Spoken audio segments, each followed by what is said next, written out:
గురుభ్యో నమః.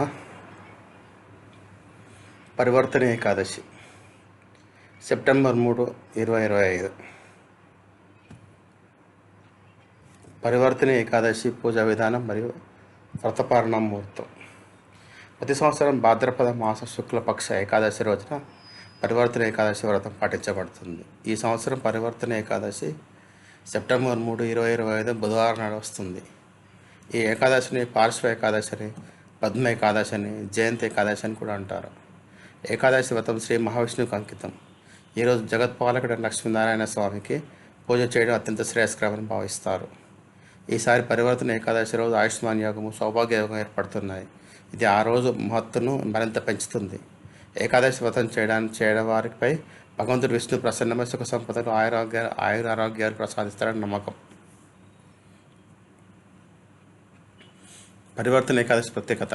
ఈ ఏకాదశి రోజున భగవంతుడు విష్ణు యోగ నిద్రలో శయనిస్తూ పార్శ్వమును మారుస్తారని నమ్ముతారు. అందుకే దీనిని పరివర్తన ఏకాదశి అని పిలుస్తారు.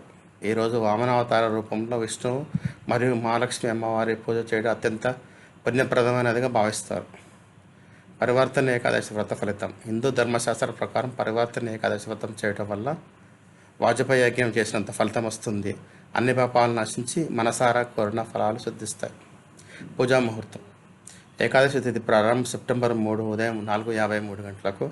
ఏకాదశి ముగింపు సెప్టెంబర్ 4 ఉదయం 4:21కి. బ్రహ్మముహూర్త సమయం పూజా సమయం 4:30 నుంచి 5:15 ఉదయం. రవియోగం ఉదయం 6 నుంచి 11, రాత్రి 11:08 వరకు. విజయముహూర్త కాలం మధ్యాహ్నం 2:27 నుంచి 3:18 వరకు. అమృతకాలం సాయంత్రం 6:05 నుంచి 7:46 వరకు. పరివర్తన ఏకాదశి రోజున చేయవలసిన పరిహారాలు. 11 కమలా పువ్వులు తెచ్చి విష్ణుమూర్తి సమర్పిస్తే అడ్డంకులు తొలగి విజయం కలుగుతుంది. రావి చెట్టు కింద నెయ్యి దీపం పెట్టి ఆయురారోగ్యం వెలిగిస్తే ఆయురారోగ్యం, ఐశ్వర్యం లభిస్తుంది. కుంకుమ కలిసిన పాలతో విష్ణు అభిషేకం చేయాలి. వెండి నాణెం లాకర్లో ఉంచితే సంపద పెరుగుతుంది. పరివర్తన ఏకాదశి పూజా విధి. విష్ణుమూర్తి విగ్రహంతో శుద్ధ జలంతో అభిషేకం చేసి అనంతరం పంచామృత స్నానం చేయాలి. మళ్ళీ శుద్ధ జలంతో స్నానం చేయాలి. గంధం, పుష్పాలు, ధూపము, దీపము నైవేద్యం సమర్పించాలి. విష్ణు సహస్రనామం పారాయణం చేసి వామనావతార కథ వినాలి. చివరగా హారతి ఇచ్చి ప్రసాదంని కుటుంబ సభ్యులు మరియు భక్తులకు పంచాలి.